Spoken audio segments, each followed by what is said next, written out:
আসসালামু আলাইকুম।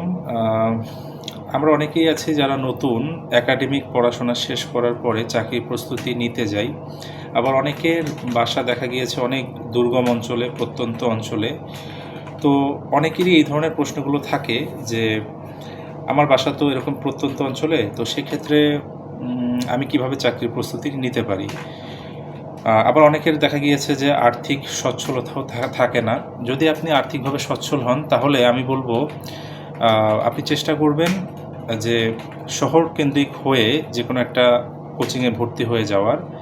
তাহলে যেটা হবে যে আপনার যে গাইডলাইনটা অথবা যে রেগুলারিটি বলি আমরা, সেটা আপনার ঠিক থাকবে। একটা কম্পিটিশনের মধ্যে আপনি থাকবেন।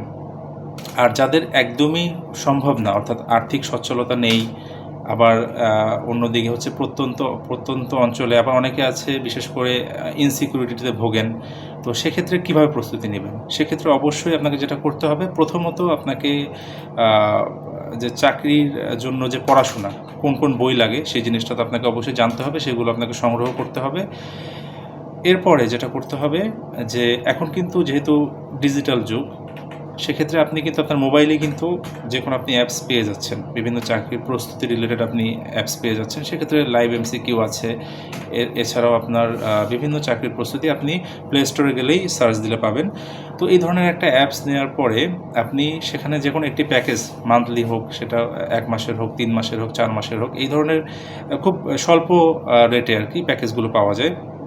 সেরকম একটা প্যাকেজ কিনে সেখান থেকে আপনি দেখবেন যে দৈনিক আপনার মানে ডেইলি ভিত্তিক কিন্তু কিছু পরীক্ষা হয় এবং সেই অনুযায়ী কিন্তু সিলেবাস দিয়ে দেয়। অর্থাৎ ধরেন বাংলা পরীক্ষা হবে, বাংলার সিলেবাসে কোন টপিকগুলো থাকবে খুবই গুরুত্বপূর্ণ। অর্থাৎ যেগুলো চাকরির পরীক্ষায় এসে থাকে সেই টপিকগুলোই কিন্তু সেই অ্যাপসে কিন্তু দেয়া থাকে।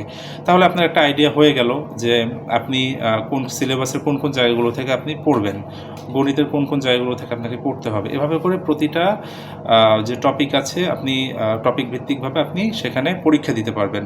তো এভাবে এই গাইডলাইনটা যদি আপনি মেনটেন করতে পারেন তাহলে কিন্তু আপনি যেখানেই থাকেন না কেন আপনি কিন্তু ভালো একটা প্রস্তুতি আপনি নিয়ে নিতে পারেন। আর যেহেতু অ্যাপসের মাধ্যমে আপনি পরীক্ষা দিবেন, তো সেক্ষেত্রে সেটা এখানে ভ্যারি করে না যে আপনি প্রত্যন্ত অঞ্চলে আছেন নাকি আপনি শহরে আছেন, না যেখানেই থাকেন না কেন সবার সাথেই কিন্তু আপনি পরীক্ষাটায় আপনি অংশগ্রহণ করতে পারছেন। তো সেক্ষেত্রে আপনি মেধা তালিকাও আপনি বুঝতে পারবেন যে আপনি আপনার কোন পর্যায়ে আপনি আছেন। তো বিশেষ করে যারা প্রত্যন্ত অঞ্চলে আছেন, এই চিন্তাটা নিয়ে দুশ্চিন্তায় আছেন, তো তাদের জন্য আজকের ভিডিওটি। যাই হোক, সবার জন্য শুভকামনা থাকবে। সবাই ভালো থাকবেন। আল্লাহ হাফেজ।